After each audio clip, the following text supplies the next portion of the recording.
இது என்னன்னு பார்த்தீங்கன்னா, எங்க அப்பாவுக்கான ஒரு வீடியோ தான். அவர நான் நிறைய இடத்துல அம்மா, அப்பாவையும் ரொம்ப ப்ரௌடா ஃபீல் பண்ண வைக்கணும்னு நெனச்சிருக்கேன். மேபி அவங்க கண்டிப்பா ஃபீல் பண்ணியிருப்பாங்கன்னு நான் நெனைக்கிறேன். ஆக்சுவலி நான் வந்து ரொம்ப ஒரு மிடில் கிளாஸான ஃபேமிலி. எங்க அப்பா கொஞ்சம் குடிப்பாங்க. அதனால அவரு ரொம்ப மோசமான ஆள் கிடையாது.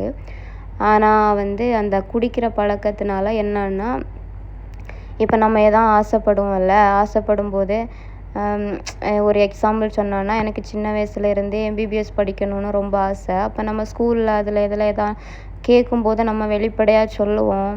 அப்ப சொல்லும்போது நம்ம சுத்தி இருக்கிறவங்க எல்லாரும் என்ன சொல்லுவாங்கன்னா, குடிகாரனுக்கு பிள்ளை, இவ வந்து டாக்டருக்கெல்லாம் படிப்பாளா? அப்படின்னுலாம் நிறைய இன்சல்ட்டு நிறைய இதெல்லாம் நம்ம ஃபேஸ் பண்ணியிருப்போம். எல்லாரோட வாழ்க்கையிலயும் இருக்கிறது தான்.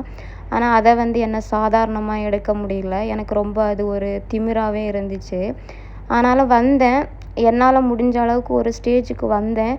அவங்களையும் ப்ரௌடா ஃபீல் பண்ண வச்சேன்னு நினைக்கிறேன். என்னோட மேரேஜா இருக்கட்டும், அப்புறம் நான் வெளிநாட்ல வேலைக்கு வந்தேன். அப்போ அவங்கள ஃப்ளைட்ல ஏத்தி இந்த ஊருக்கெல்லாம் கொண்டு வந்தது எனக்கு ஒரு மிகப்பெரிய சந்தோஷம் தான்.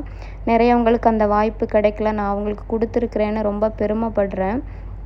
ஆனா இன்னுமே அவங்கள ஒரு இடத்துல வைக்கணும், கொண்டு வரணும்னு என்ன ஆசை. ஆனா அவங்களுக்கு ஏஜ் காரணமாக கொஞ்சம் பயமா இருக்கும். இருந்தாலும் இல்ல அப்படி எதுவும் நடக்காது. அவங்கள இன்னும் நான் ப்ரௌடா ஃபீல் பண்ண வைக்கணும்னு நான் ஓடிக்கிட்டே இருப்பேன் அப்படின்னு எல்லாம் தோணும். கண்டிப்பாக பண்ணுவேன். அந்த அங்கீகாரத்த நான் வந்து அவங்களுக்கு குடுப்பேன்.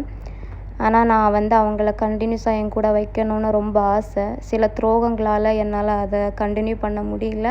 ஆனா மீண்டும் நான் வருவேன். அவங்கள சந்தோஷமா வைப்பேன். அவங்கள பெருமைப்பட வைப்பேன். எங்க அப்பா, அம்மாவ ரொம்ப ஹேப்பியா வச்சிருப்பேன்னு நான் நம்புறேன். எங்க அப்பா எங்கள ரொம்ப நேர்மையா வளர்த்துருக்காங்க. அப்படின்னா யாருக்கு பொருளுக்கும் ஆசைப்படக்கூடாது, யாரையும் ஏமாத்தக்கூடாது, பழைய சோறு சாப்பிட்டாலும் நேர்மையா சம்பாதிக்கணும் அப்படின்னு சொல்லி வளர்த்துருக்காரு. சில சமயம் நம்ம யோசிப்போம், நம்ம அப்பா நம்மளுக்கு எதுக்கு சொத்து ஒண்ணும் சேர்த்து வைக்கல, பெரிய பணக்காரனா இது பண்ணலைன்னு. ஆனா அது ஒரு நாளடைவில நம்ம மெச்சூரிட்டி வரும்போது, ஓகே அது நல்லது தான். நம்மளால சாதிக்க முடிஞ்சு இந்த ஒரு இடத்துக்கு வந்தோம்னா, அந்த ஒரு வளர்ப்புனால தான் வந்தோம் அப்படின்னு நிறைய டைம் நினைக்க தோணும். எனக்கு இந்த மெசேஜ் ரொம்ப பிடிக்கும். என் தகப்பன் எனக்கு எப்படி வாழ வேண்டும் என்று நேரடியாக சொல்லித் தரவில்லை. அவன் வாழ்ந்தான். அதை உடனிருந்து நான் பார்த்து கொண்டிருந்தேன் அப்படின்னு. ஸோ யாரும் ஃபீல் பண்ண வேண்டாம்.